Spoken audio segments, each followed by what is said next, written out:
پاکستان بلکہ پورے ایشیا کے، پوری دنیا کے مشہور قاری القرآن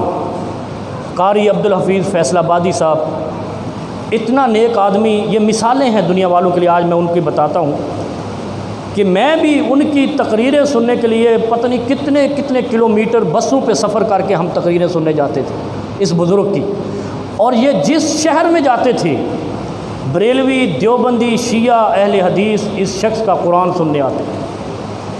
اپنے دور میں پاکستان میں اس کا مد مقابل خطیب نہیں تھا،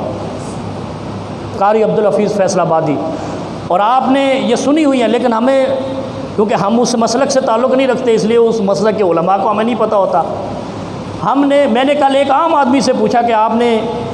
قاری عبدالحفیظ صاحب کو سنا ہے؟ اس نے کہا نہیں سنا۔ میں نے جب اس کی تقریر سنا کہا یہ تو بہت سنا ہے۔ اس طرح کا عالم دین جس کو غائبانہ دعائیں مل رہی ہیں، اور اس کی اللہ رب العالمین کی طرف سے دیکھو نشانی، دیکھو صبح کے وقت میں ان کی اہلیہ فوت ہوتی ہیں، 5 بجے ان کا جنازہ ہوتا ہے اور 6 بجے قاری صاحب فوت ہو جاتے ہیں، اور آج ان کا 5 بجے جنازہ ہے، جمعے والے دن جمعرات کی رات کو وہ فوت ہوئے ہیں، آج 5 بجے جنازہ ہے۔ انتہائی نیک پارسا مخلصین علاء الدین شخص ہے۔ کراچی میں مجھے یاد ہے کہ جب وہ کراچی میں آتے کسی ایک جگہ پہ، خصوصاً جامعہ ستاریہ کا پنڈال بہت بڑا ہے، یہاں ان کا پروگرام رکھا جاتا، پورے کراچی تک کے لوگ ہم اس میں دیکھتے، اور کیا شیعہ، کیا بریلوی، کیا دیوبندی۔ اور کسی سے میں نے اس دور میں پوچھا کہ یار یہ تو اہل حدیث ہے، وہابی ہے قاری، کہہ رہے ہیں یار جس طریقے سے یہ قرآن سوز اور ترنم سے پڑھتا ہے ہم نے ایسا قاری صاحب نہیں دیکھا۔ اور پھر خطابت کے اندر پھر وہ ایک ایسا عالم دین ہے، اور اس شخص کی ایک خوبی ہے کہ علامہ احسان الہی ظہیر شہید رحمۃ اللہ علیہ، جو پاکستان کے بہت بڑے پائے کے خطیب اسلام، شہید اسلام شمار ہوتے ہیں،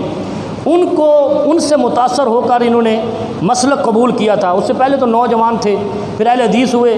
عام آدمی تھے،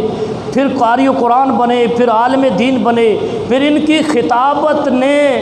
میں کہہ سکتا ہوں کہ لاکھوں سے کم نہیں ہیں لوگ جو ان کی وجہ سے راہ توحید پر آئے۔ اللہ رب العالمین نے ان سے اتنا دین کا کام لیا ہے کہ جس دور میں یہ دین کی تبلیغ کر رہے تھے پاکستان میں ان کے پائے کا دوسرا عالم نہیں تھا، دوسرا خطیب بھی نہیں تھا۔ اللہ رب العالمین سے دعا کریں اللہ رب العالمین جس طریقے سے ان کو ایک اچھی موت دی ہے، اچھا جنت بھی دے دے، جنت الفردوس عطا فرمائے، جنات و عیون میں لے جائے، جنات العلا میں لے جائے۔ اللہ رب العالمین ان کی لغزشوں کو معاف فرمائے، ان کے کیے ہوئے دعوت کے کام کو ان کے لیے صدقہ جاریہ فرمائے، اور ان کے اس کا قرآن پڑھنے کی وجہ سے ان کو وہ درجہ عطا فرمائے جو اللہ کے حبیب صلی اللہ علیہ وسلم نے قاری القرآن کے لیے لکھا ہے۔ اے اللہ قاری عبدالحفیظ فیصل آبادی صاحب کی مغفرت فرما، ان کو جنت الفردوس عطا فرما، ان کی صدقات کو قبول فرما، حسنات کو قبول فرما، ان کی غلطیوں سے درگزر فرما، ان کو جنت الفردوس عطا فرما۔